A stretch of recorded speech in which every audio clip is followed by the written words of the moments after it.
Good evening. Welcome to PSEG True Diversity Film Series. My name is Donna Walker-Kuhn, and I'm Senior Advisor, Diversity, Equity, and Inclusion here at New Jersey Performing Arts Center. The theme for our panel tonight is Critical Race Theory, the political, education, and social impact. And I hope you were able to watch the powerful film, The Trials of Critical Race Theory. We're deeply appreciative to our panelists who will share their perspectives, expertise, and recommendations on what each of us can do to be an advocate for truth and justice. The Social Justice Series is part of our Standing in Solidarity initiative, and the purpose of this series is to bring our community together and to encourage everyone to take part in the movement to ensure civil rights for all. On our website, you can find archived prior social justice panel discussions, as well as resources that will help you take action. We're also very happy to have as our advisors, Newark NAACP, New Jersey Institute for Social Justice, Newark Arts, the Truth, Racial Healing and Transformation Center at Rutgers University, Newark, and the Africana Institute at Essex Community College. Now, I would like to offer a land acknowledgement. The language we're using was created with consultation and guidance from Chief Dwayne Perry of the Rampopo Lenape Munsee tribe and Oleana Whispering Dove of the Eastern Salagi Algonquin descendant. We're grateful to them for their generosity, wisdom, and labor to craft these words. We, the Lenape, original benefactors of land once ripened and cultivated, with attentiveness to the Creator and her ascendancy, express everlasting gratitude to our Creator for the traditional ancestral jurisdictions of the Munsee, Esopus, Canarsie, Capsee, Werpos, Silanoy, and Weekasqueak, jointly known today as the Rampopo and Natiko Lene Lenape. We are the Lenape Hoking today and will be for the remaining days of tomorrow, keepers of the past. Let this moment of recognition be a monument of action.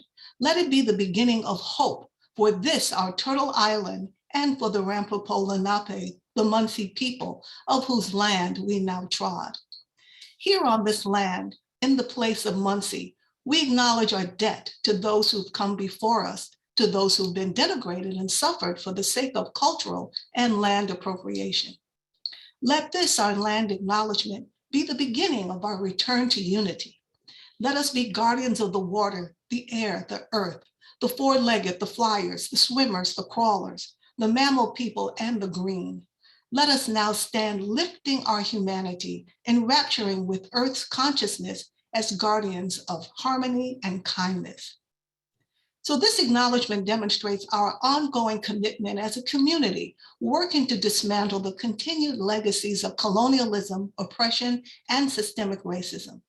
We offer a pledge of social justice awakening and education in order to raise a level of awareness and to ultimately strengthen the communal fabric, which includes outreach with our Indigenous neighbors.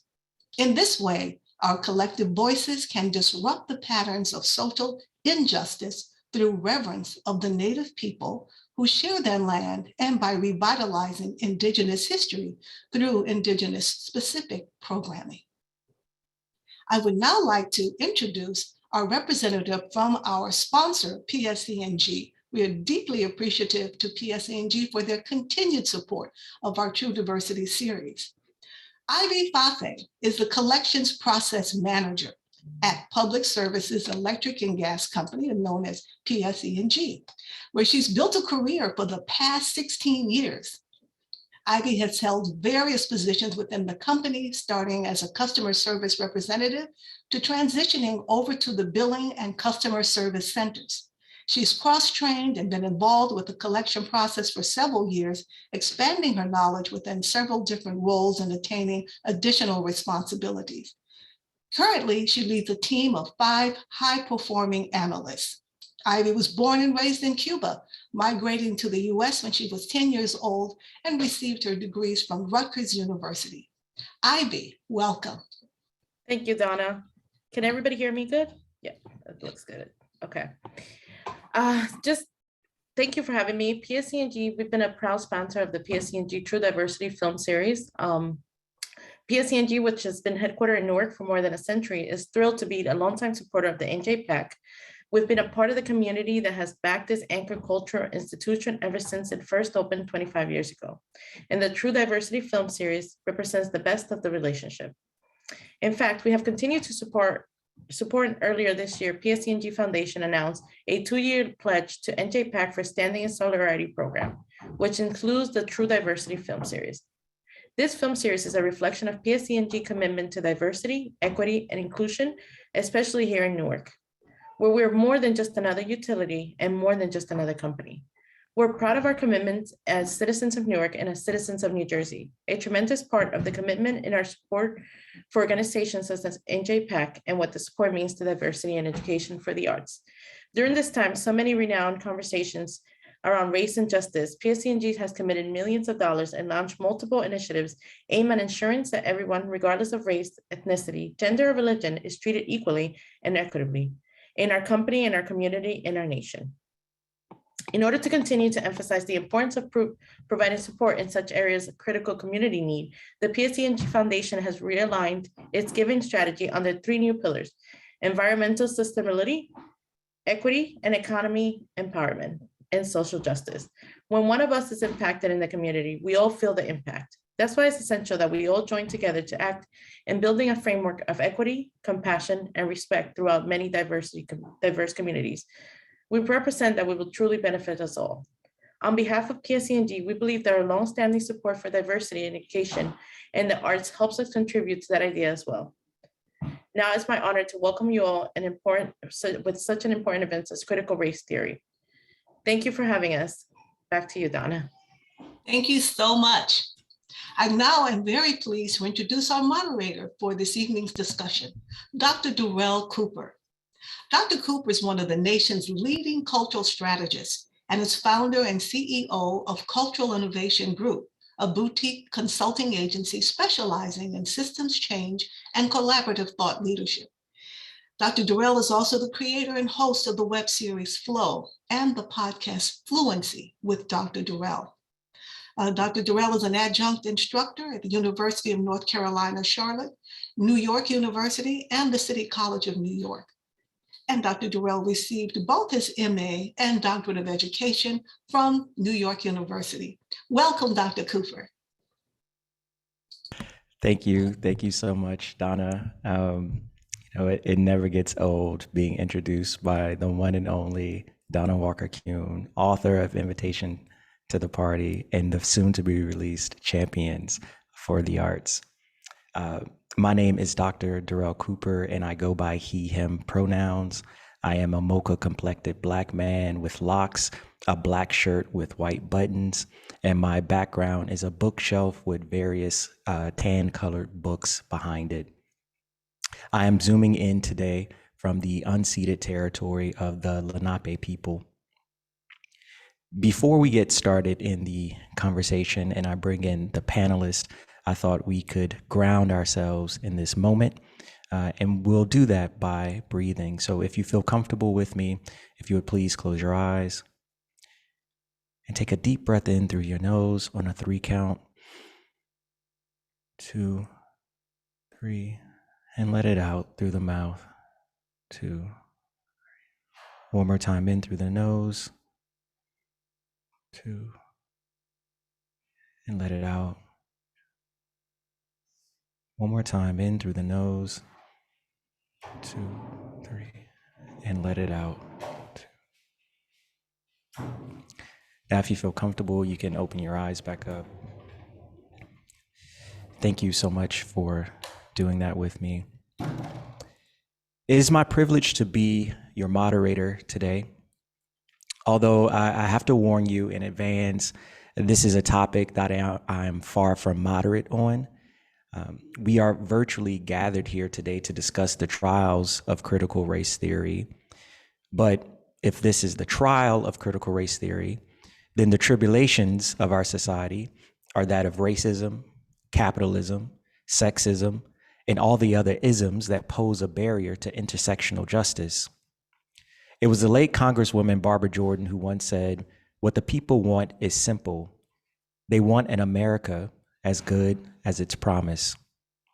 Well, tonight, I promise you a rich discussion, complete with action steps and recommendations for a way forward. And I also encourage all 200 plus of you to participate in the discussion. Please feel free to utilize the chat box for reactions. But if there is a question that you want us to see, then please utilize the Q&A function, and we will do our best to answer that question at some point throughout this 90-minute discussion. To join me on this journey today, it is my privilege to bring in our esteemed panelists. You have read each one of their bios, so now each one will come on and give their opening remarks. First, it is my pleasure to introduce Dr. Thandeka Chapman.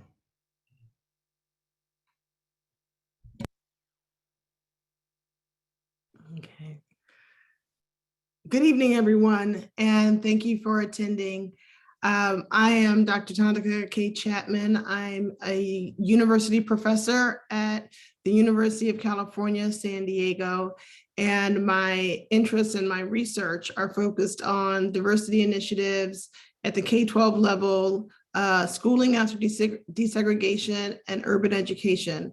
And I'm very excited to be here tonight to talk to you about critical race theory because it is my theoretical home. It is my, for me, a way of not just thinking, but it drives the way that I do my professional work in multiple ways, teaching and service, and providing mentorship for students. And for me, when I think about critical race theory as well, it is something that, as we'll talk about tonight, is an amazing, multifaceted, exciting theoretical framework. And we'll also talk about the dangers of how it's been used in schools and in education to deny your children a proper education.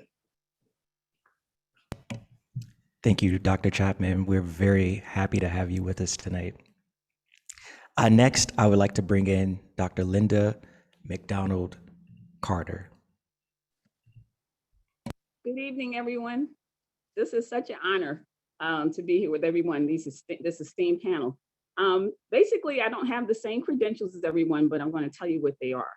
I completed my service on August 31st, my service to Essex County College. At Essex County College, I served as a professor of paralegal studies, corrections, prison subcultures, American government, and film. However, my most treasured accomplishment is really the results of the information that I received from young men in the public housing project that I grew up in, who had done their first tour of military service during the Vietnam War. And it led me to protesting the Vietnam War, how appropriate today when we have this whole Russia and United States fiasco going on, that, I started my journey as a result of 17, 18, and 19-year-olds who taught me about global politics when I was 12. So that's my most treasured. But in terms of critical race theory, I'm always concerned and interested in where the money is that's funding, where the money is, what are the entities that have such interest in making sure that this critical race theory, which started in law schools, and we'll talk about it later, I'm sure, but how it ends up under attack and the reasons and motivations for the attack and the kind of money that's being placed in making sure that it's not communicated in the right way to the masses of people in the United States. So thank you so much for having me here. Thank you for being here, Dr. Carter. Next, I would like to bring in Dr. Marvin Lynn.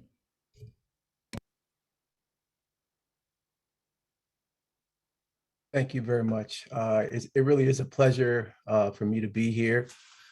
A lot of people don't know this, but I'm a teacher, I'm a scholar, but I'm also a performer, I'm an artist. And so to be working with the New Jersey Center for Performing Arts is quite a pleasure for me to be able to bring all those aspects of my identity and my life together.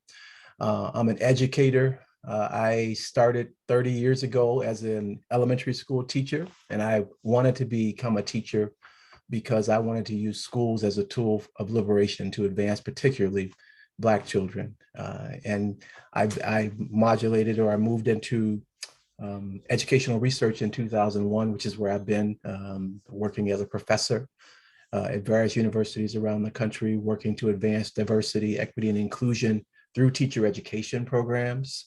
I've also conducted research on the work and lives of Black male teachers, because I had a chance to really study and work with some amazing teachers who I thought were doing just what I sought to do in terms of using education as a tool for liberation. So I have a number of publications that focus on that. But the other thing I've been doing for the last couple of decades is using critical race theory as a framework to understand racial inequalities in schools, and bringing people like my colleague Thandeka together and others to sort of share their work. And so I've recently published a second edition of the Handbook of Critical Race Theory in Education, which is behind me, that sort of features the work of the best scholars in the field and the best thinking around this in our field of education. So I'm excited about that. My goal tonight is to do as others have described, and that's just to bring some understanding to what's actually happening right now around critical race theory, to make sure people understand what's behind it, and to hopefully help people get a solid understanding of critical race theory, and then how it can be used as a tool of liberation. Thank you so much, Dr. Lynn.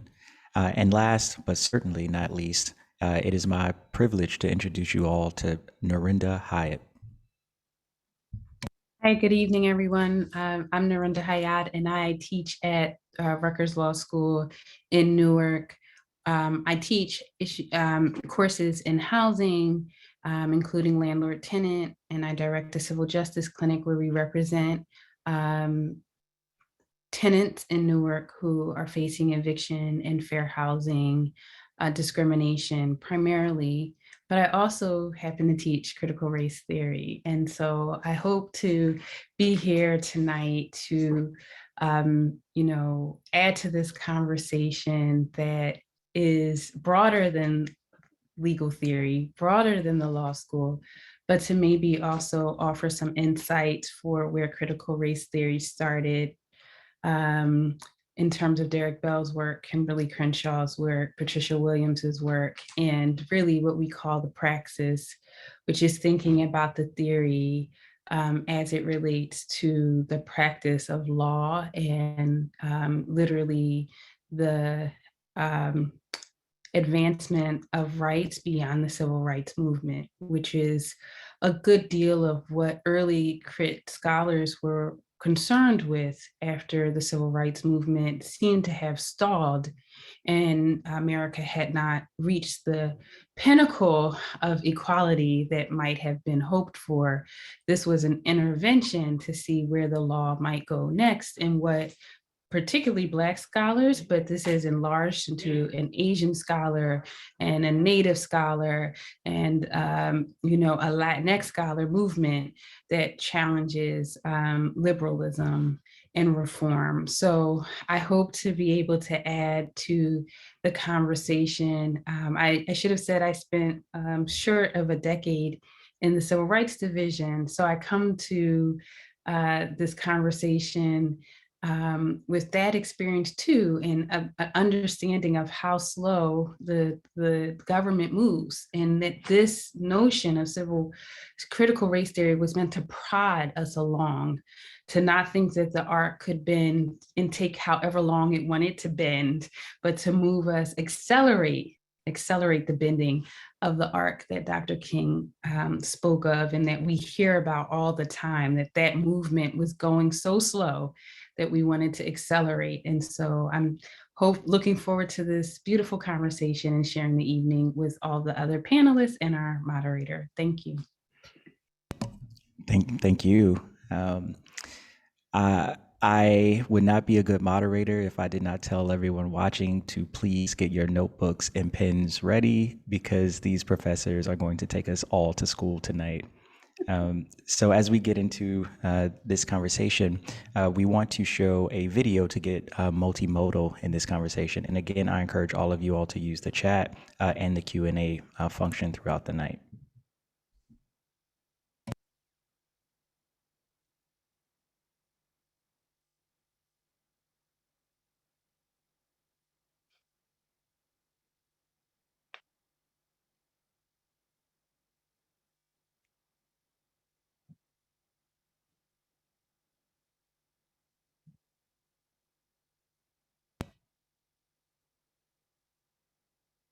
Thing. It's a way of looking at a thing. It's a way of looking at race. It's a way of looking at why, after so many decades, centuries actually, since the emancipation, we have patterns of inequality that are enduring. They are stubborn.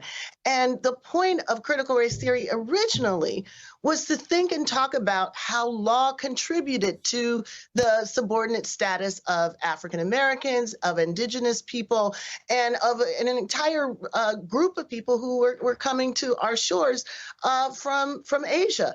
And the point was, quite frankly, to understand the problem in order to intervene in it, to understand why the greatest hopes for our republic were not being realized, even though these hopes were encoded in law. So critical race theory just inherits the beliefs and the hopes of Frederick Douglass, of Martin Luther King, who basically want the law to do for the freed people what the law did for enslavers. And we picked that up in the 70s and 80s after the civil rights movement to say, okay, so now we've had this big civil rights movement. We have all these laws in the books, but things really aren't looking as different as they should if we are really the society that we say we are. So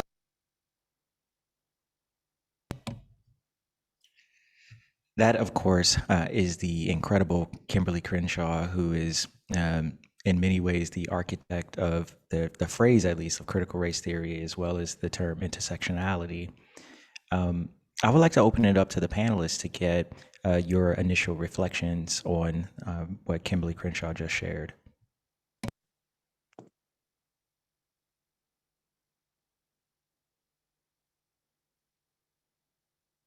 So I'll go first. I was thinking about this because Today is the last day of Black History Month, and I say thank goodness because as the director of an African American Studies program, it can't come soon enough. I'm so tired of all of the different events that are pop up for this month.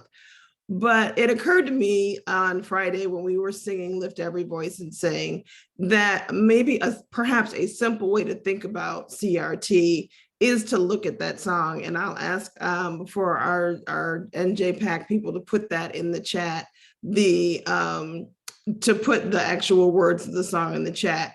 And if you look at the words of the song, Lift Every Voice and Sing, what you really see is CRT, is the way that we talk about in critical race theory, the different ways that we have overcome and been able to move past our dark past, have been able to endure the bitter chastening rod and the stony road. CRT gives us a way to think about, to understand, and collectively have multiple songs about the experiences of people of color, particularly when we talk about in different settings where it's been targeted at African-American students, and thinking about Black students in this moment of the last day of Black History Month. But I look at this song and I think about, because the history of CRT goes well past the 60s and 70s and into, the various earliest conversations about the rights and citizenry of Black people and people of color. It's really a great example of thinking of a way to think about how, when you do an analysis of history and then take that analysis and ask, how are we still looking in these same ways? It's really a wonderful metaphor to think about CRT.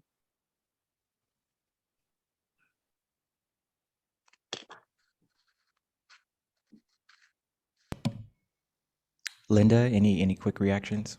Yeah, I see things from a different point of view. I hear her, the fact that she's on MSNBC, on that television station, or any of the television station. It appears to me that CRT in and of itself has good intent, and there's no problem with it. The problem with it, for people who have problems with it, is the fact that, they're now currently using it as a diversion from its purpose. Listening to the professor, CRT, the whole concept is being used as a diversion from its purpose. And it's a diversion to appeal to people. And for those in the audience to remember, you had Roseanne, who was a poor working class white family. You also had Archie Bunker. And so what you're doing is you're using it as a diversion to discourage people like that, to make them think that we are not all in the same boat, and that we really need to look at the things that are causing us to be in conflict with each other, as opposed to what our commonalities are. So, CRT, like I said, it's my position that this whole media, everything about it right now, it's just being used as a tool to divert us from what we should be paying attention to, especially in COVID, especially in terms of our economy. Now with regard to the international global events that are taking place, that is a diversion, because the intent of it, from everything I've read and from what the professors have also discussed, it has nothing to do with why the purpose that is being used for. So I just wanted to, make that comment. So Darrell, I'd like to offer that we should just take a step back and think about what is actually being said. In my view, I believe that most people who are using the phrase CRT don't actually know what it means at all, whether we're talking about K through 12 or college level, or certainly they don't understand. And I do want to give some framing for what it means in terms of, legal studies and litigation. What they're really talking about is American history. And, I think we can't conflate the two, because we need to lift up both ideas. But I just want to say that you can disagree about critical race theory, but the people who are talking about critical race theory are not really talking about critical race theory. They have no idea what critical race theory is. It's a complicated theoretical framework for which they have very little foundation, educational foundation to tap into. What they're talking about is just not wanting to teach Black history, right? And in many states, the law is to teach Black history. The law is to teach the history of all people. And so I just, if you want anyone to take the side of those who are really pushing back about critical race theory being taught at K through 12 level, they're not talking about critical race theory. What they're pointing to is teaching about a narrative of Black people that isn't that of slave and oppressed, that talks about what, the words that were just revealed and walked us through Lift Every Voice and things. So I just want to raise that up, that those who are really, really talking about they don't approve of critical race theory, when you listen to them, what they're really saying is not about critical race theory at all, but just about teaching Black history, celebrating Black contribution to this country. And I think everyone should be concerned about that, right? Like whether you agree or disagree with the theory, right? Like the point of critical race theory is to critique. So there's no problem actually with saying, no, we think liberalism is the right way to go. It's not critical race theory. Like critical race theory is a part of a dialogue of critique, but this is not a conversation really about critique in theory. This is just a conversation about facts. When you challenge the 1619 Project, you're challenging facts, not a theory. I agree with that. And I think you're also eliminating and excluding our voice from the conversation, right? Critical race theory in many ways does reflect our perspective, particularly on issues of race. It is a theory that is used within the law to tell stories about race and racism, right? So they talk about, they use counter story methods as a way to do that.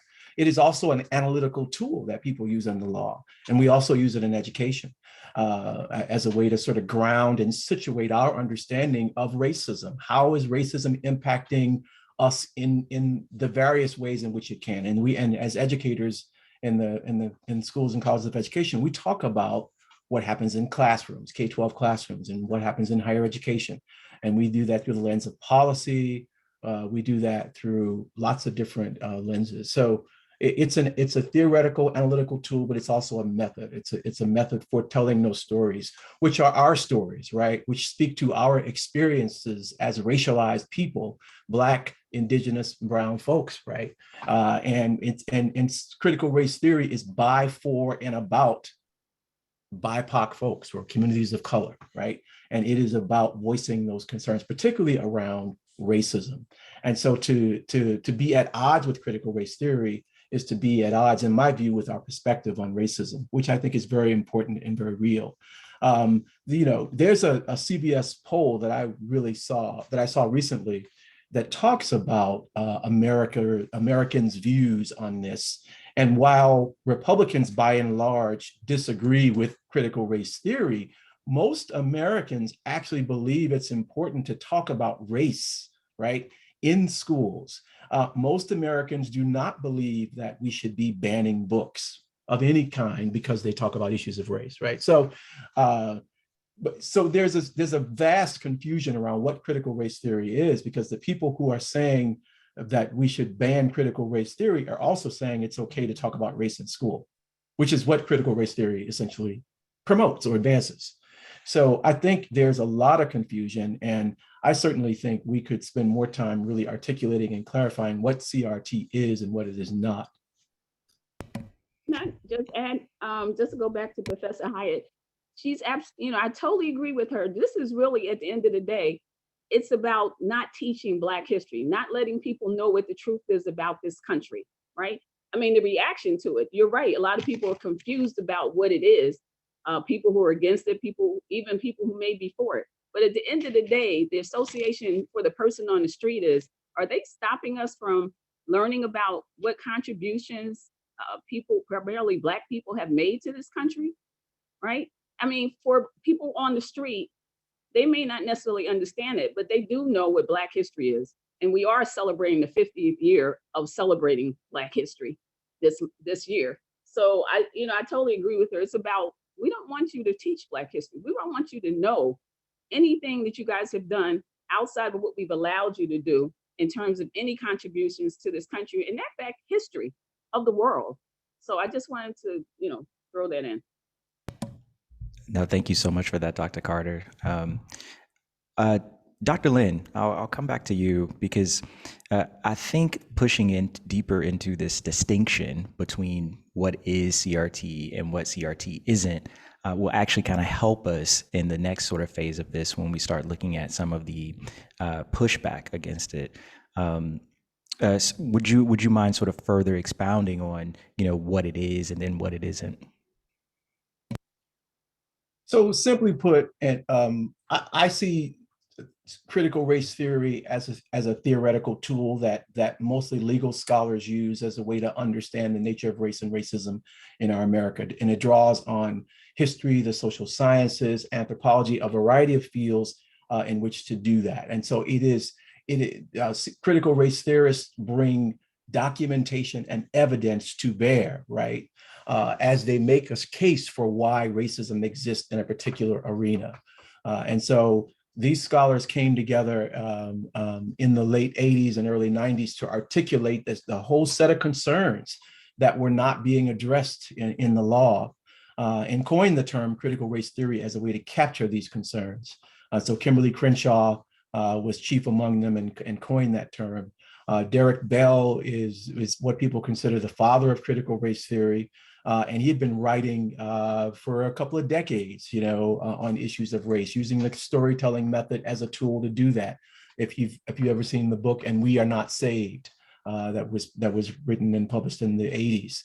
And so there are lots of examples of the ways in which this was done. Richard Delgado is another person who predated some of the folks who came along in the late 80s and 90s, who was sort of using this storytelling method to really articulate a set of concerns about issues of race that, again, are rooted in realism in terms of what is actually happening to people on the ground. So none of this is made up. All of this is documented evidence. And so there's a lot of discussion, for example, about housing, how we got to where we are today in terms of the housing inequality, right? Where the average Black person has a house that's worth far less than the average white person does, and what led to that.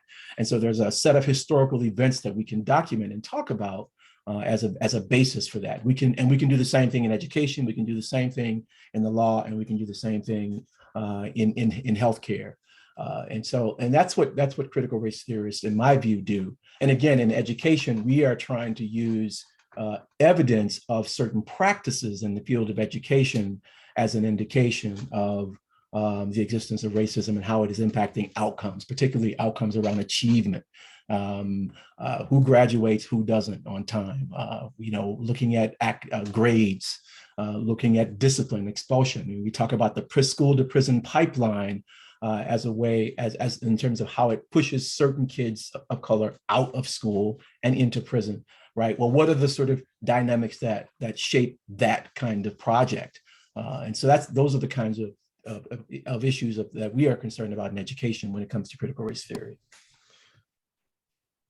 I want some of the other panelists to respond to that question as well, but something just popped up in the chat, and I'm encouraging people to please use the chat. But the statement was, please provide examples of issues of race. And I just want to be very clear, and this is a good moment to do that the issue is not race, although it is a social construct and man-made. All right. Race is not the issue. The issue that we're discussing is racism. The issue that we're discussing is structural oppression. The issue that we're discussing is systemic targeting of specific groups of people solely based off a social construct. That is what this discussion is about. Race in and of itself is not problematic. Racism, however, is. Any other reflections from the panel with regards to misconceptions around CRT? Well, I would actually like to answer some because we've got like quite a few questions going, Darrell. And if I Sure. could maybe bundle some of these where people have asked about like, what does this look like? What should it look like? There was an example used from the film, which I have to say I did not see the film, but about elementary school classrooms and even preschool classrooms. So if we're talking CRT, in preschool, the civil rights report that came out in 2014 showed that in preschool, Black boys are more likely to be suspended in preschool. Not quite sure how you get suspended in preschool unless you're just a biter. That's probably the only thing I can think of that would send somebody home from preschool, but clearly there are other things. That they are 3 times more likely than white children, white male children, to be suspended and taken out of school in preschool. So when we do work, which I do actually do work with preschool populations, we are talking about things that are not CRT. We're actually talking about other programs that are called anti-racist, anti-bias education, where we're talking about what does your classroom look like? What do your books look like? It's very hard for a lot of schools to have books that reflect the kids in the classroom, right? And right now, as we move toward over 50% of students in our classrooms being Black and Brown, and also Asian American and Indigenous, when you have a classroom where there are no books with kids seeing themselves in those books, when they don't hear their language in those classrooms, when the ways that they are disciplined and spoken to at home do not match their classroom experiences, that is when we bring in things like anti-racist education and anti-bias education to help teachers, particularly white teachers, because they are over 90% of the population at that level, preschool population, white female teachers, to be able to understand race and racism and culture and language. But it's not a CRT premise, right? And so particularly when we talk about the education piece, there are different formats. There's social justice education and multicultural education and anti-bias education that give us some of these concepts that basically this right-wing machine has wrapped up into a CRT package. But when you're thinking about things that, again, at even the lowest levels, we know research-wise that kids see race. Babies even, there's research that shows that babies even see shades and colors and very quickly understand in either their homes, well, really both their homes and their preschool settings, that there are differences and that students get treated differently, and that there are taboo things they're not supposed to mention when it comes to race. Those are the things that we talk about at that level with CRT, and the way that we then implement and work with teachers is through anti-bias, anti-racist frameworks of understanding. So that's just one example that I hope covers a couple of different questions. Dr. Chapman, yes, that was great. Please, yes, Norrinda. Yeah, that was great. I wanted to also just respond to some kind of bundling some of the things I'm seeing in the chat and then in the Q&A, and just be very concrete about some examples of what we're saying when we talk about the theoretical framework. So there's some tenets of CRT, and I just want to give a couple of examples. Ordinariness is one of them, which means that racism is ordinary, that it's not aberrational, which means that it's not unique. And when we apply that to thinking about law and law reform, it's to say it's not a bad apple or a few bad apples that we could root out. And one way that the Civil Rights Division was set up, let me just say, in my section, there are about 40 lawyers that covered the entire country, right? And this is the way pretty much the staffing of the organization and the way it was set up from when the 1968 Civil Rights Act was passed. If you only have 40 lawyers for a country as big as ours, with millions and millions of people discriminating, it's as if you think if we root out these bad actors, these few bad actors, then the country will go on and move on its way, right? And what we found is that we can't get all the babies out of the water. It's not just a few bad actors. It's systemic. It's systemic.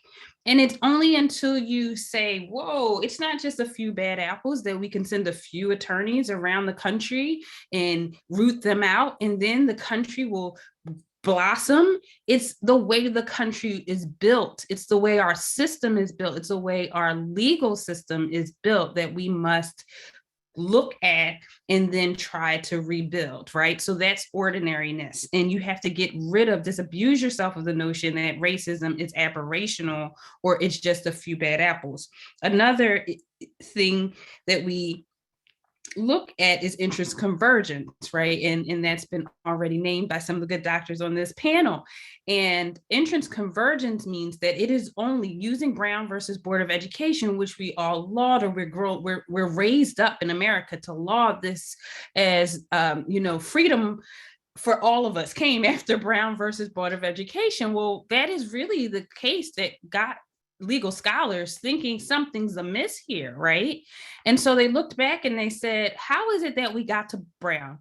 We've been working, Black lawyers have been working for this. There was 5 cases together all around the country, and there were many predecessor cases that were losing. And so these scholars said, how is it that we got to Brown, but we haven't been able to get anywhere since? What was it about that moment? And that's where interest convergence comes through, because it says there's only at a point where Black interest meets with white mainstream system interest that you will get an opening, an advancement, and then there will always be a retrenchment. And so you can look at emancipation like that, advancement, retrenchment. You can look at the civil rights movement like that, advancement, retrenchment. Some might think that Obama's presidency, though we got much less than we got as Black people and people of color than we got in emancipation and civil rights movement, but some people might think of Obama's presidency as a mini advancement, and we got a very, very deep retrenchment in return. So it's only when the thought is there's an entrance that converges with white interests, white systems, that you will get this opening, and then there'll be retrenchment. I just want to just share one more quick story, and there are other ways we can think about this. But so when I teach at school, this in terms of litigation for the students, Newark went on lockdown very early on, and it was very deep and very severe compared to, in particular, Ocean County, towns in Ocean County, which had higher rates of COVID, but had much less restriction, right? We ended up with silent Mondays in Newark, where people were not even supposed to come out for basic necessities. This was very troubling to me, and we were trying to figure out how to push back against it, We were getting nowhere just advocating for the rights of the thousands of Black people who were under these lockdowns in Newark. And so we thought to the students, who else is harmed? Maybe non-white business owners. Maybe we could coalesce with non-white business owners that could argue that if you don't let Black people out, we don't have anyone to shop at our stores, and then you'll hurt business interests in the city. This is how you use interest convergence at a micro level, is to say, unfortunately, but realism, this is what Dr. Lynn was talking about, realism, that we can't get anywhere just by ourselves because of these systems. So it's like not just Brown and historical. I just wanted to give you a real life right now example of how we have to think this way. Unfortunately, to try to get rights for people of color, you have to sometimes try to tie it to the rights of white people. Yes, thank you. Thank you so much for that.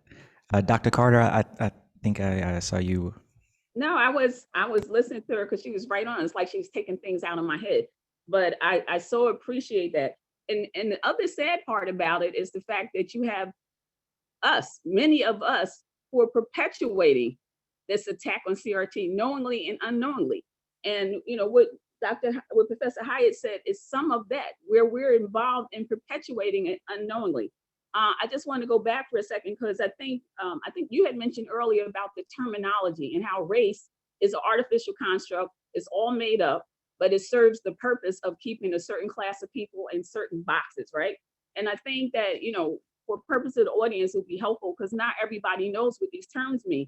They use them interchangeably, and that causes confusion. Race, artificial construct, It doesn't exist. However, there is racism, but in order for you to have racism, it has to be against a group of person, which I think you mentioned that. It's not an individual thing. It doesn't matter if you don't like me as an individual. That could be bias and prejudice, right? I don't like you because your hair is a certain color, or you have dreads and you don't have dreads. So I think that, one thing for the audience I would say is language is very important. The terminology we use is really important. And all of these terms, whether it's race, racism, discrimination, bias, all of them mean something else. And unfortunately, again, the strategic effort is a real strategic effort to confuse the issue, also confuses the language. So if people don't know the language, they don't know what folks are talking about. So that's so critical. So I wanted to, introduce that. So you can move on to someone else. Dr. Cooper, can I say one thing too? Absolutely, absolutely. Two things that were said that I just want to emphasize. This idea of racism being in the fabric. So just think about the US starting as a democratic nation, but also as a slave nation, right? And so you have this notion of democracy that really is flawed from the very beginning, because while we sort of express notions about freedom, we in fact do not believe in the freedom for everybody. And that the lack of freedom is based on what? Race, right? And so race and racism are threaded through everything, every decision, every policy, right? Every institution that is built or constructed is constructed around these very solidified and somehow yet evolving notions around race.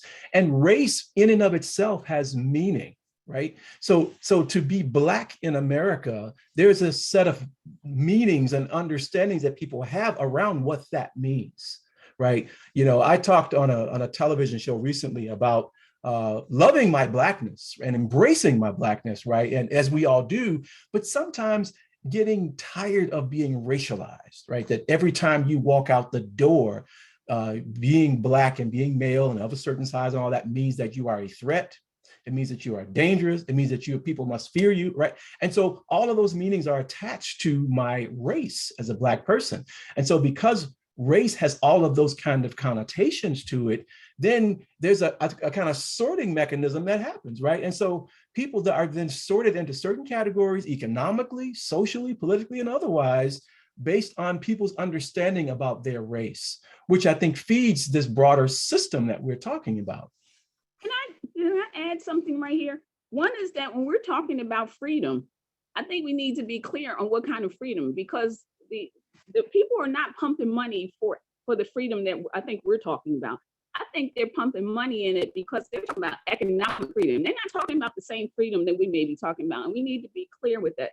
The other thing, there's one you had mentioned the term slavery, and I think everyone else needs to be clear. We didn't start, we did start out as maybe, the point I was making, I'm sorry, is I'm thinking we were chattel. We were not considered human. We were considered property. And we need to start from the vantage point that we started out as property. And so this whole effort seems to be to put us back in that status of property. It's totally different from slavery. Slavery, you were still considered human, right? You were treated bad, but you were still considered human. And we were never considered human once the system of chattel slavery began. So I think, in our discussion, we need to be mindful of the fact that we were property and not considered human.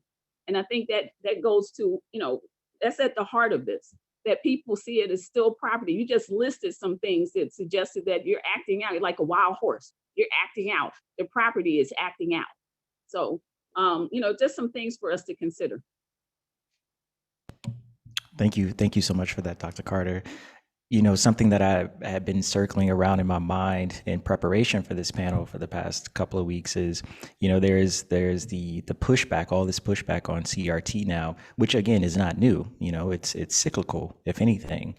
But what there is absolutely little to no problem with by those same sort of people is the pushing of hypocritical race theory, right? Which they teach freely and have. And will continue to try to do unless there is the counter narrative to what is actually happening.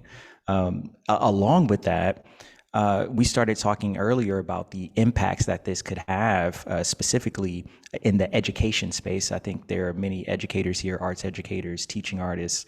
In the education space, what are some of the impacts that this could have long term if this effort, this push to remove certain literature, certain historical facts out of the classroom are successful? And maybe Dr. Chapman, I can come to you first on that one.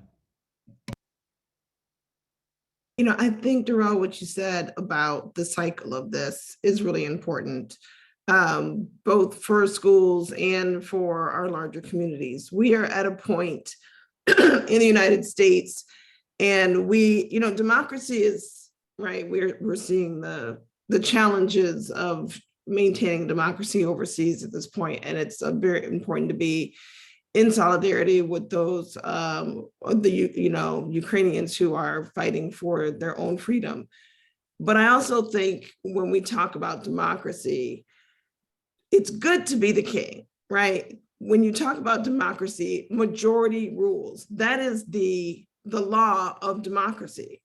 And what we're seeing right now is that white populations across the United States are dwindling. They are shrinking. They are not returning. We're seeing larger populations of Latinx families and students. We're seeing larger populations of mixed race families and students. The Black African-American percentage, we've maintained around 12 to 13%.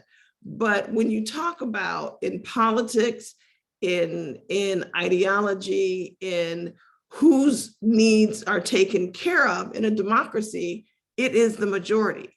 And so when you're about to stop being the majority, you have to find other ways to maintain power, which is very similar to what we saw, pre-Civil War and right after, when we're talking about Reconstruction with the creation of the Klan and with the creation of Jim Crow, because the numbers of slaves and then later the numbers of freed Blacks were so large, so great, that whites feared that they were not going to be able to maintain control in those areas.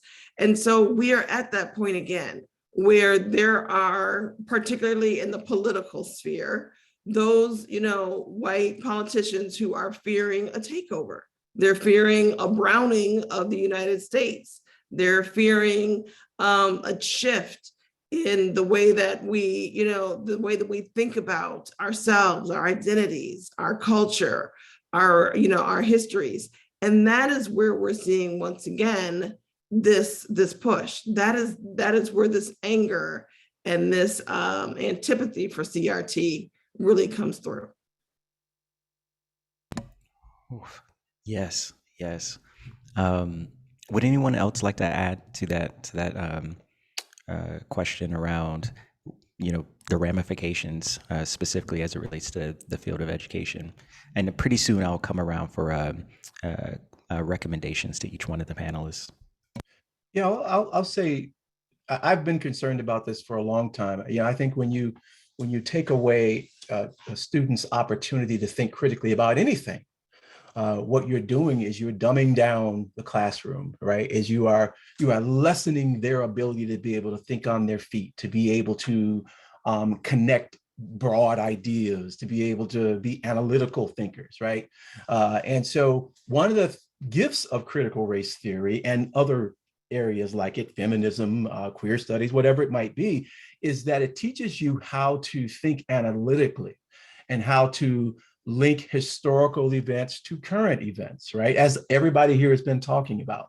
Those are the skills of intellectuals. And so when you take away people's opportunity to engage in intellectual thought about any topic, what you're doing is you're taking away their freedom to think, you're taking away their freedom to learn, and you are impinging on educators' academic freedom, right? And their right to teach the subject matter in ways that are consistent with their own thinking.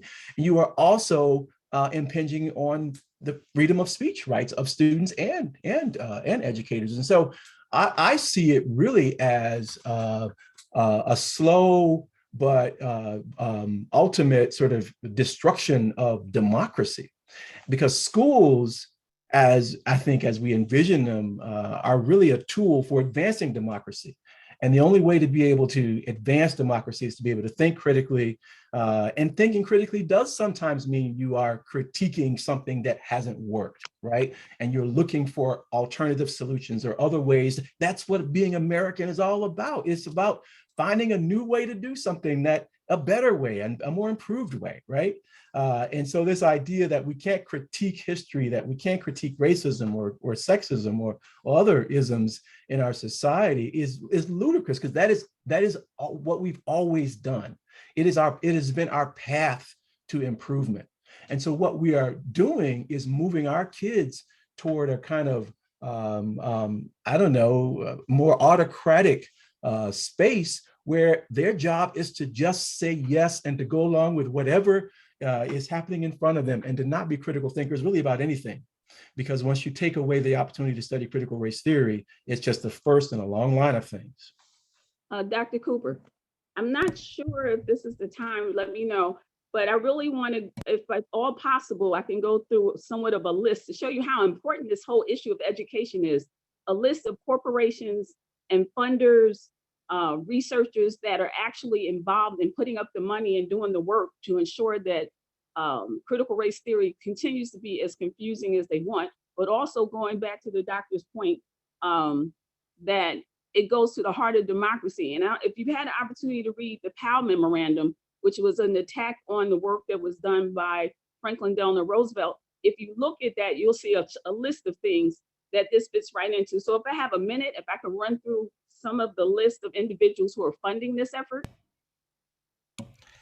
Well, we are about to move to recommendations for a path forward, but each one of the panelists will have 2 minutes to be able to do that. Is there a way to couple those two things together? And if so, I would love to start with you, Dr. Carter. Okay, that's fine. So the American Legislative Exchange Council, which most people know with regard to Trayvon and their work around the issue of Stand Your Ground, American Federation for Children Alliance, Bellwether Education Partners, Bill of Rights Institutes, the Black Alliance for Education Options, Center for Individual Rights, Foundation for Excellence in Education. Many on this list are the same individuals who were backing the education reform movement. They're actually many of the people who are putting the money together. And there are a host of others in terms of philanthropy and media and other advocacy. But to give you a quick example, the Koch brothers are a very good example. And the thing is, and I guess when we talk about, resolutions, what we can do, if you have a family reunion or a picnic, almost everything that you use for that picnic is manufactured by the Koch brothers. And I can tell you that they're putting up a lot of money behind this effort. The Heritage Foundation is putting up a lot of money behind this effort. And so, I encourage you all to go and look at the dark money behind this, because this is so important. Dr. Chapman, I believe, had mentioned some of the things that are going on. But when we talk about education, it's really critical that we don't have individuals who can engage in critical analysis. And you're absolutely right. If they can get us to a point based on the Powell Memorandum where all we do is just go along, then that's fine. So anything having to do with thinking, it does not fit well with them, does not sit well with them. Any of these corporations and these are corporations that many of us make purchases from. So I just want to, throw that out there for something for people to think about. Who are you purchasing from, and who are they funding against your interests of your community? Think about that. Oh, thank you so much, Dr. Carter. Dr. Chapman, recommendations for a way forward. What can people do individually? Individually and collectively, I think a lot of this has to be in the spirit of a collective struggle. I just wanted to say there's a reason why education is ground zero for anti-CRT. There's a lot of talk about indoctrination and ideology, but at the heart of education, of public education, is a formatting of children's ideology, is a formatting of a type of indoctrination into an Americanized system and a way of living. And what we're we consider things that are norms and values. There's a reason why when political regimes across the globe change, they shut down schools, they shut down universities, they kill scholars. Education is at really ground zero because it is that important, and we do have to fight for it. And I would say, one, to make sure that you read your laws. New Jersey is in great condition because they're actually one of the places that has pushed forward with diversity and actually created more initiatives. But we have states around the country that are creating particularly 8 different aspects of ways to deny kids education. And then some go even further than that. So make sure that you're reading the law, that you're reading it for yourself. Make sure that you are using your own critical skills to think about it. Ask questions, show up to meetings, for school board meetings and other events, and work with those teachers who are trying to still present and give that education to your children and need your support and need your help. Dr. Lynn, recommendations? I couldn't agree more. Let me just say to support the point that Dr. Carter made, all of this began in the summer of 2020, right after the George Floyd murder, right? And so Professor Hayat talked about retrenchment, or she talked about progress and retrenchment, and that sort of trend back and forth. Well, we made progress on conversations about race in America. In fact, I would argue, and many have argued, that we had somewhat of a racial reckoning in America after the George Floyd murder. That as a critical race theorist, and I've been doing this work for over 20 years, I didn't have to argue as much with people about the existence of race after that. People were much more clear than I've ever seen people be clear about race, right? And so what we saw was a variety of efforts on the part of institutions across this land of ours to address this issue through DEI statements, through professional development. And so Christopher Rufo, who is at the time a 36-year-old conservative political activist based in Seattle, got an email about an anti-bias training in Seattle, and interpreted that as invasive, and started writing for one of the conservative publications and saying, hey, we have to stop this, and settled upon the term critical race theory as a way to connect a whole bunch of ideas together that weren't that related, right? But it wasn't because he understood anything about critical race theory. He saw it as a potential hot button issue, and he saw it as something that people would be fearful of because they did not understand it. And he understands something very deeply about the American psyche, right? We fear what we don't understand. And so he knew that and used it as a tool. And then what he did was he got on Tucker Carlson and looked into the camera and said, Mr. Trump, we need an executive order banning critical race theory. And that's exactly what happened in the fall of 2020. And all the legislation that we're seeing, is 36 states around the country that have proposed some type of legislation to ban race from schools, right? All of that legislation, it's a template. And in many places, like in Tennessee and Idaho, the exact words that were in the Trump executive ban that was thrown out by Biden is in the legislation at the state level, right?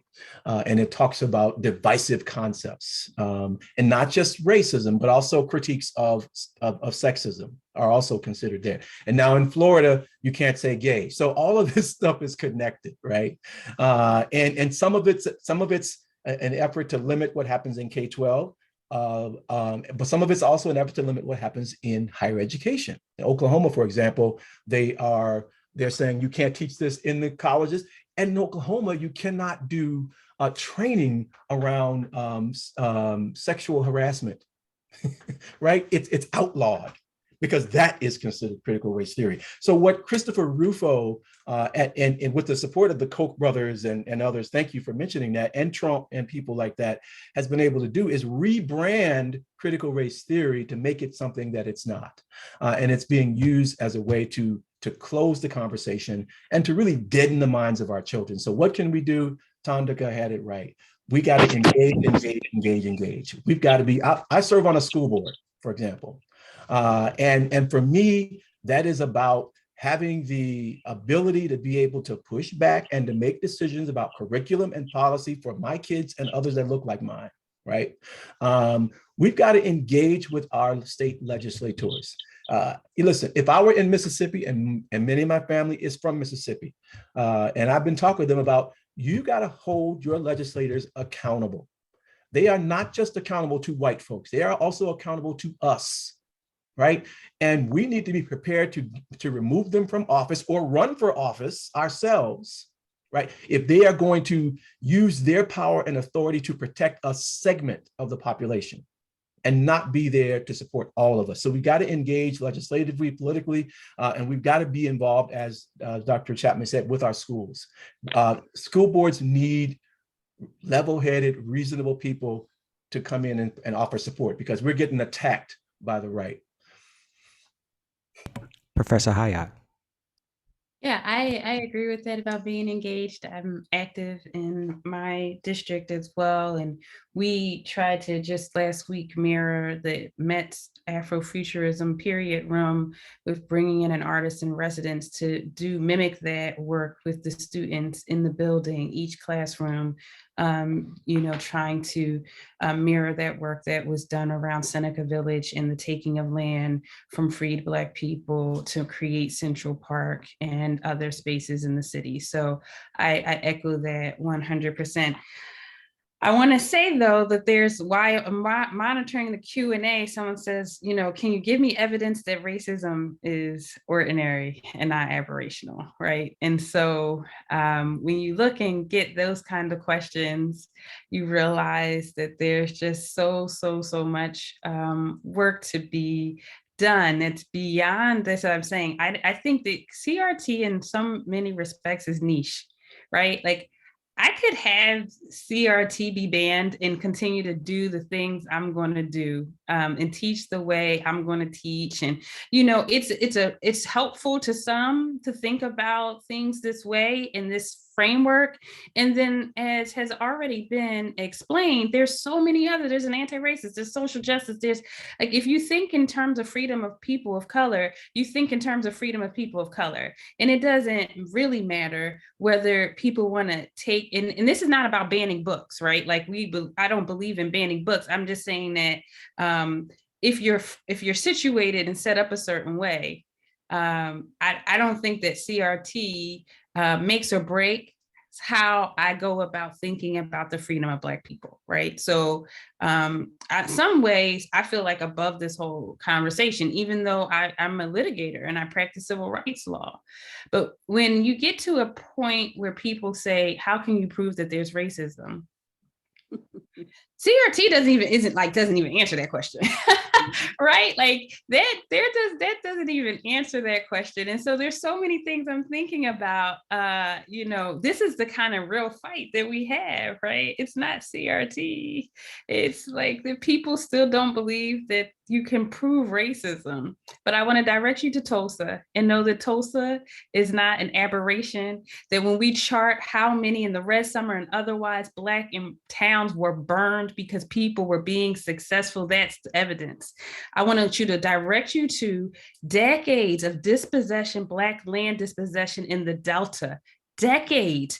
We had millions and millions of Black farmers. We barely have a couple 100,000 now, right? That is systemic racism. There's evidence of racism because there were agents of the USDA, there were agents of the federal government, there were local agents and federal agents that hid applications, denied applications that should have been processed, refused to give people loans who deserve them as American citizens, and did it knowing that these people would lose their land, lose their equipment, lose their way of life, and did it for thousands upon thousands of Black farmers in this country. That is the evidence that there is racism.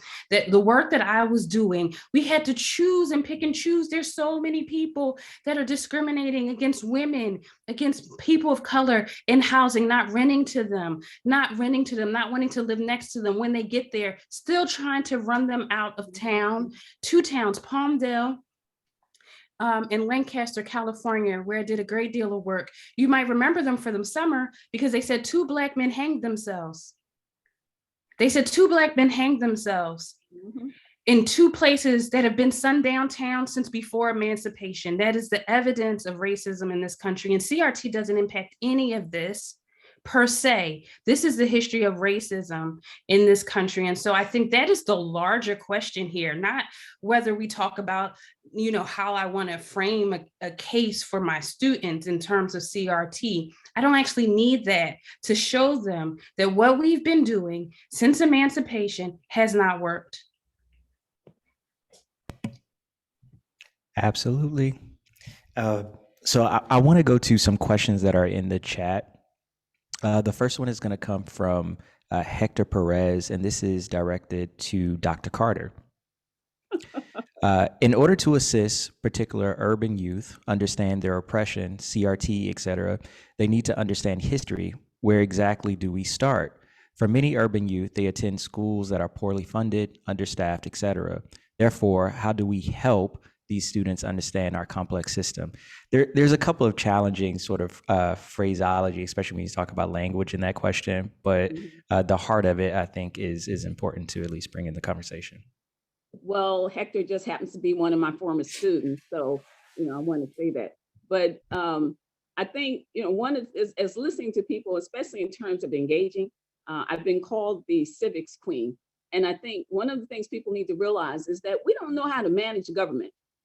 And at the heart of that is we don't necessarily know the language of government, the language of politics. And as a result, most people don't know what we're talking about. So, you know, I'm really a proponent of reinstituting civics, not this liberal, neoliberal civics into the classroom, but the civics that allow for New Jersey to have the kind of constitution it has.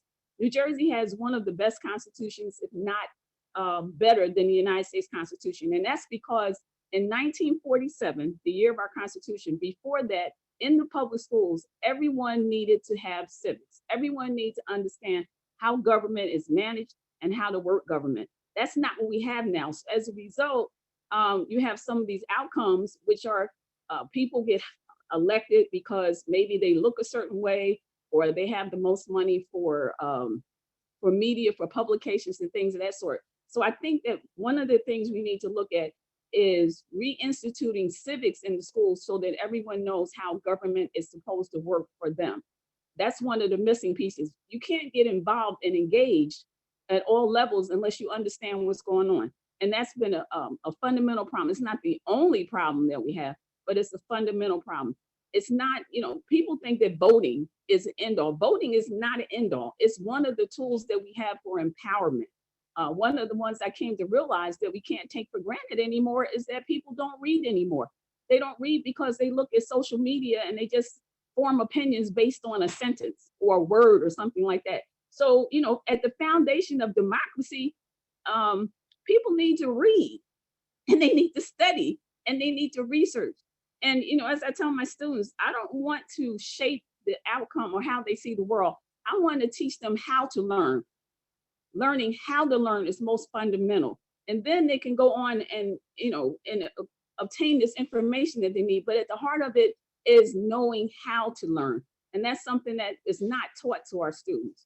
People want them to remember what they say, give it back to them. And based on how much they give back to them, they're going to be graded based on how close you got to what the instructor or the teacher wants, not your ability to think critically, not your ability to analyze, not your ability to learn how to learn. It's constantly, remember what I say, that does not help a democracy at all.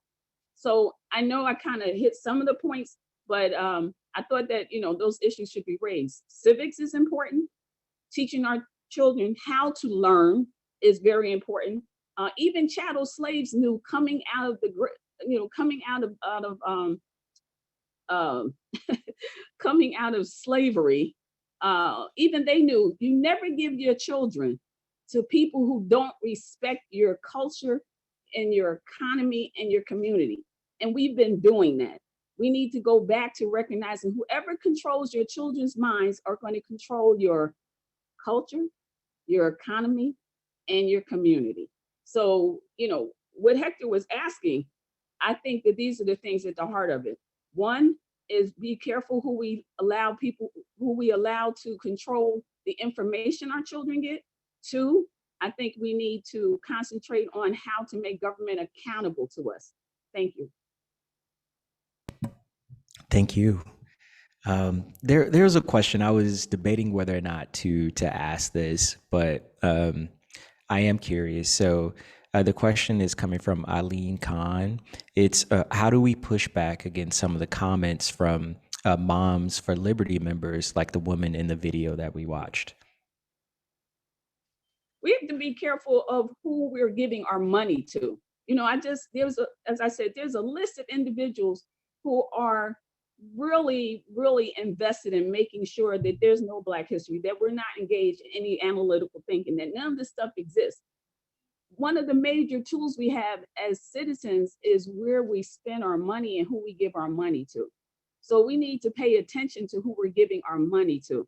You know, I said earlier, the Koch brothers, and I'm just using this example, there are many more, but the Koch brothers, pretty much the items that they manufacture, we end up buying most of the things that they manufacture.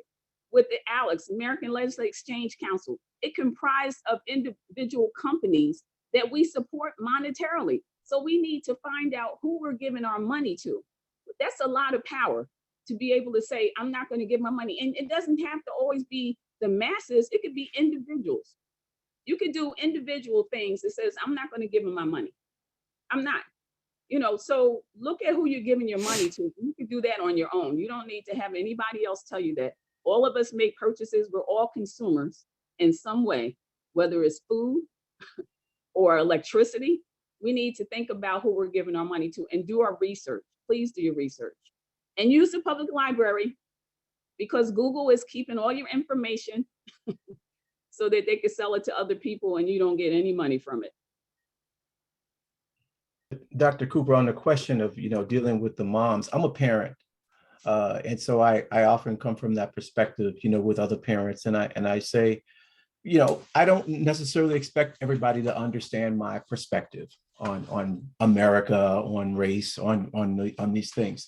But I think it's important that if we're going to live in a peaceful community where everybody's perspective is valid, that I get to have one, right? I get to have a perspective, and my children get to have access to that, and that they get to see themselves reflected in the curriculum, just like your children do, right? So this is not about, you know, Black people taking over the curriculum and saying everything Black all the time, right? It's about inclusion.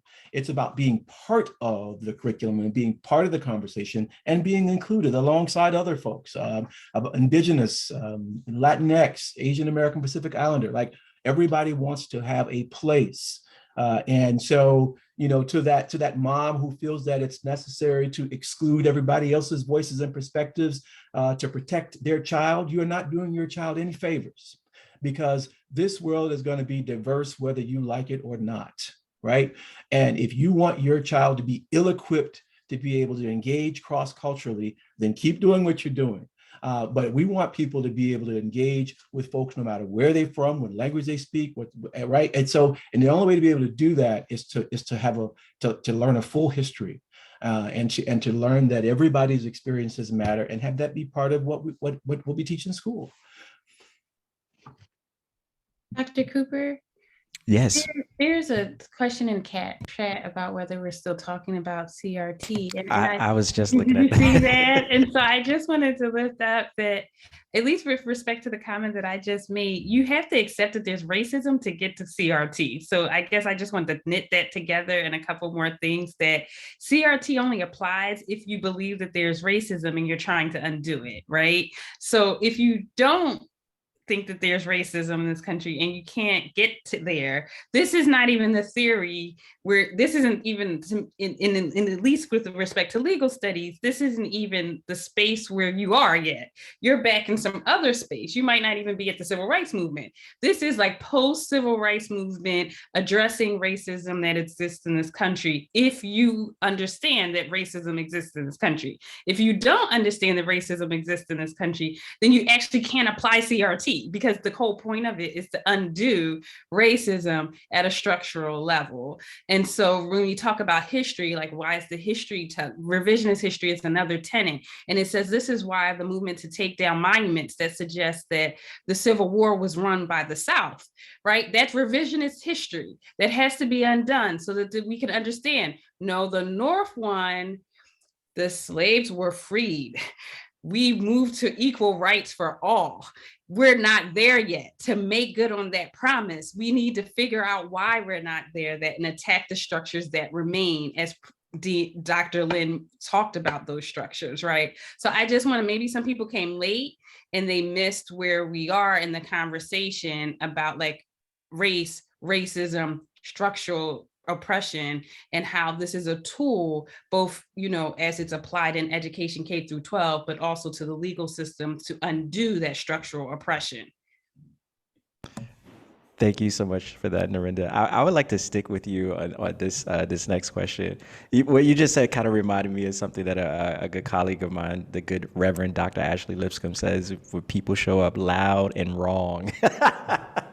That reminded me of that. But this question, I think, kind of goes along those same lines, and it's a part of that coin that I don't think it's talked about enough, and that's the impact that it could have on white children who are not being taught this. And so this question is from Jose.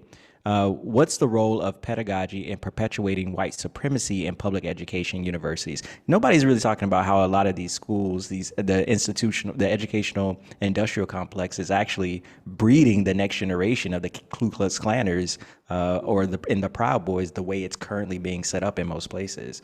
I wonder, Dr. Carter, you seem to be nodding on that. No, you're doing well. I want to hear from Dr. Hayat too.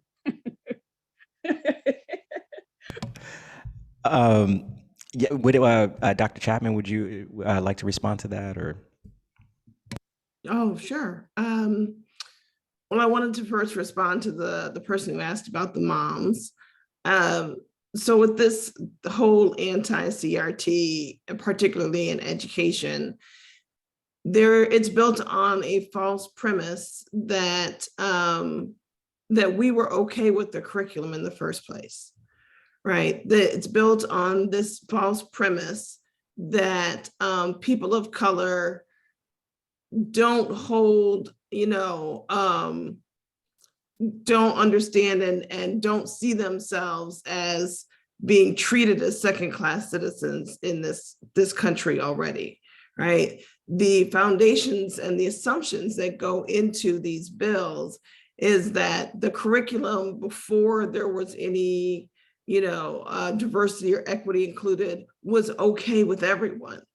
But in truth, it was actually hurting people of color. Like every time you say Columbus discovered America, you are hurting indigenous peoples, right? You are hurting people, and you're wrong, right? And you're wrong, because it's not, like I'm gonna go discover that really lovely new Lexus outside because it's beautiful, and all of a sudden they're gonna arrest me for stealing, right?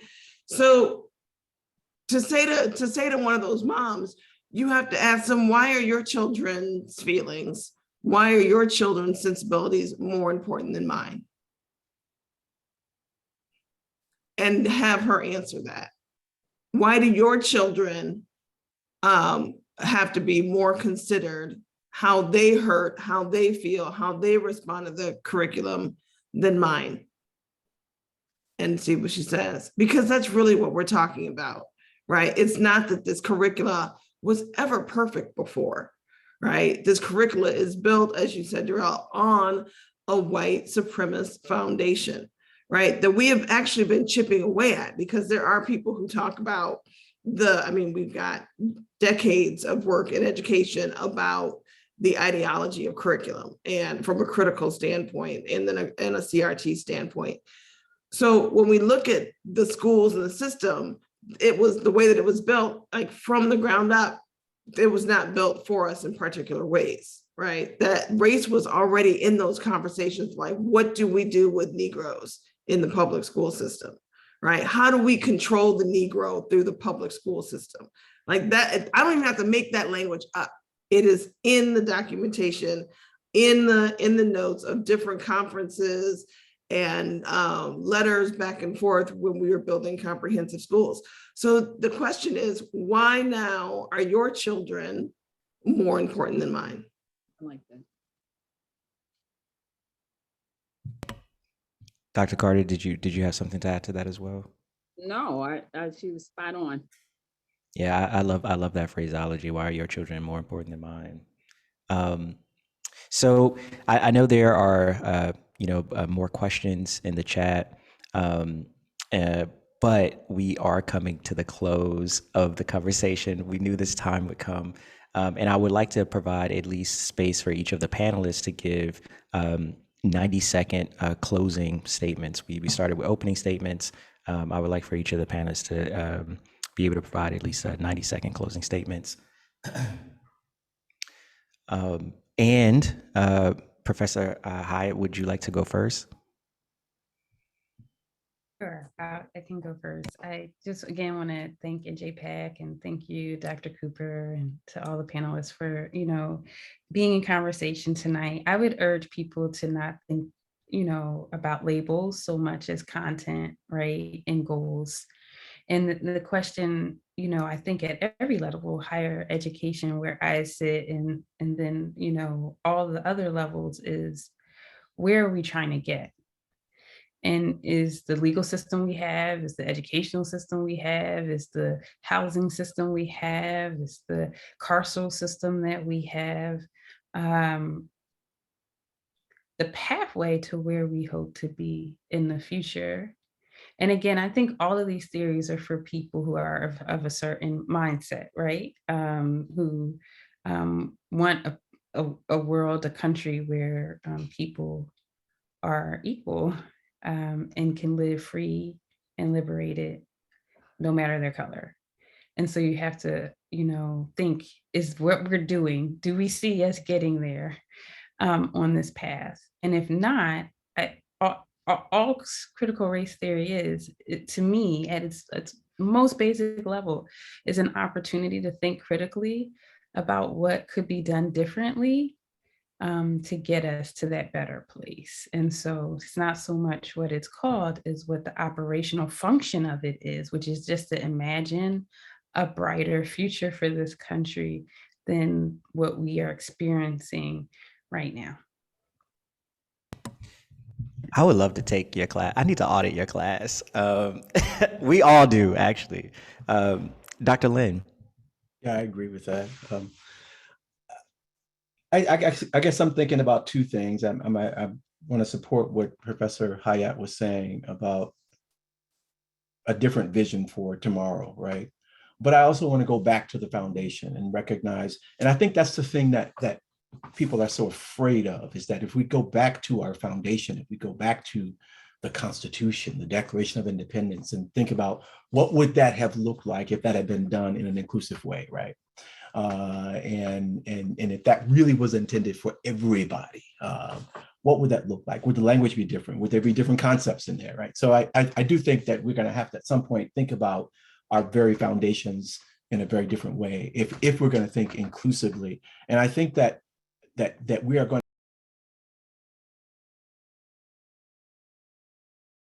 figure out how to live together in an inclusive way. And so I think that's just going to be an important goal for us as we move forward.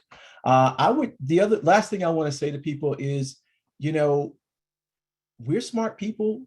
We are resilient. We can do it. I mean, I think that people in power and people with money use our fears against us, and that's exactly what is happening right now.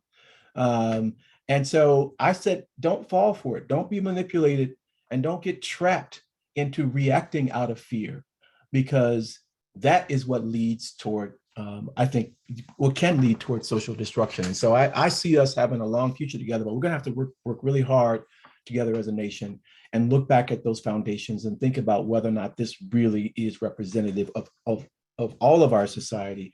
And then how do we restructure that? How do we rethink it? And then how do we live together with respect to each other? I also think that we're gonna, I think the important thing about critical race theory and the fact that critical race theory is being discussed means that we have the opportunity to think about critical race theory as a tool as a tool that we can use to educate our society about the nature of race and racism in the society.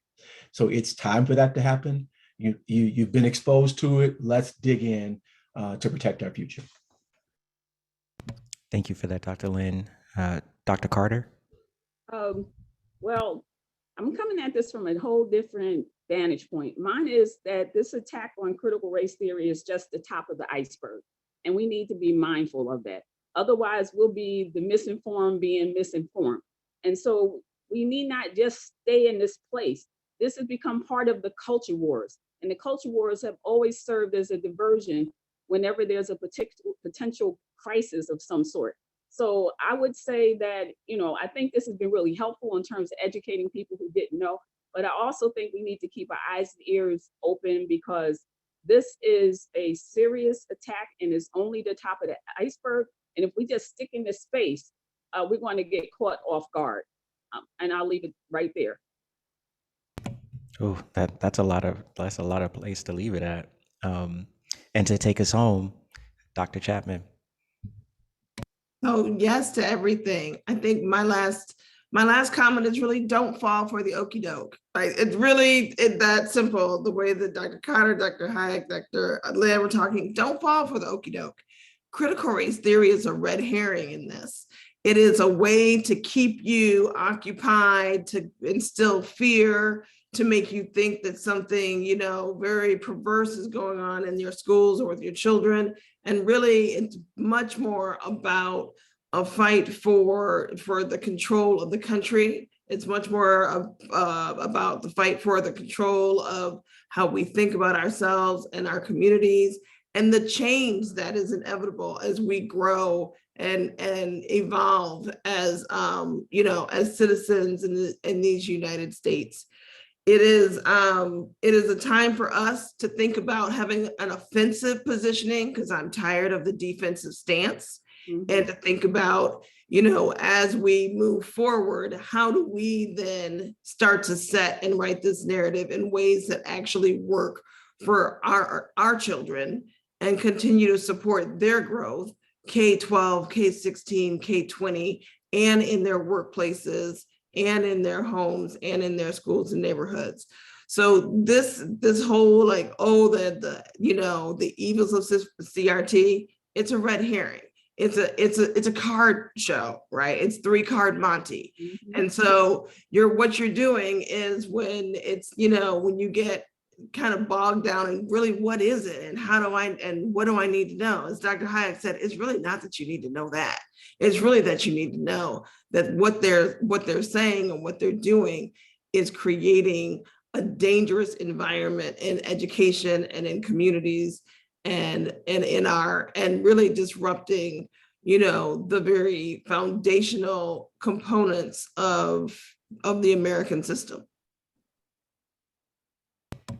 Thank you so much for that, Dr. Chapman, and thank you all so much. We open this with a collective breath, and I would like to close us out with a collective breath as well. If you could please breathe in through the nose, close your eyes if you feel comfortable. 2, 3, out through the mouth. One more time, in through the nose and out through the mouth. So on this last day of Black History Month, or Black Futures Month, or as I've been calling it, Black Presence Month, which we've been making some of that today, in the year of 2022, when someone asks you, what did you do when all of this was happening, you can tell them that you were a part of a conversation that was on the right side of history. I would like to thank each of the panelists, Katab Rollins, Katie Stein, Donald Walker-Kuhn, PSEG, the NJPAC community, and most importantly, each and every one of you for joining us tonight. Please remember to be kind to yourself and others. It is my privilege to now pass it back to the incomparable Donald Walker-Kuhn. Thank you so much. My goodness, this was exactly what we had expected. I really want to thank all the panelists for just giving time out of your busy schedule. And thank you so much, Dr. Cooper, for moderating, a very full topic. And of course, we wouldn't have the panel without our audience. And your vibrant and engaged questions are excellent and continue to keep us thinking and advancing as to how to make our communities, what we want it to be. I wanted to just mention a few upcoming events. You know, we have these Standing on Solidarity panel discussions every single month since the murder of George Floyd, and we will continue having these discussions on social justice. So on March 8th, you know, we're also celebrating Women's History Month, which starts tomorrow. So March 8th, we'll have another discussion by Newark History Society called Breaking Barriers, African-American Business Owners of the 20th Century. On March 9th, we'll have the Creators Room, where we're going to take a good look at jazz and the history of jazz. March 21st will be our next social justice panel. It's called Not Done, Women Remaking America. And this is going to be produced in partnership with women at NJPAC. And then on March 24th, we'll have another Social Justice Learning Series Day sponsored by our Arts Education Department. So NJPAC is very committed to examining these issues in the most thoughtful way possible. And we thank all of you for your participation. Have a wonderful evening, and we'll see you soon. Thank you. Thank you, Donna. Thank you.